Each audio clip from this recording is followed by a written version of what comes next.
حضور اکرم صلی اللہ علیہ وآلہ وسلم نے فرمایا، تم میں سے کوئی شخص ایماندار نہ ہوگا جب تک اپنے بھائی کے لیے وہ نہ چاہے جو اپنے نفس کے لیے چاہتا ہے۔ کریم صلی اللہ علیہ وسلم نے فرمایا، قسم ہے اس ذات کی جس کے ہاتھ میں میری جان ہے، تم میں سے کوئی بھی ایماندار نہ ہوگا جب تک میں اس کے والد اور اولاد سے بھی زیادہ اس کا محبوب نہ بن جاؤں۔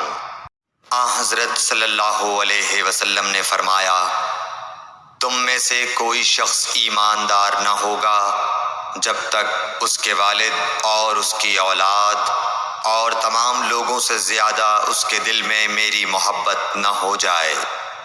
نبی کریم صلی اللہ علیہ وآلہ وسلم نے فرمایا، تین خصلتیں ایسی ہیں کہ جس میں یہ پیدا ہو جائیں اس نے ایمان کی مٹھاس کو پا لیا۔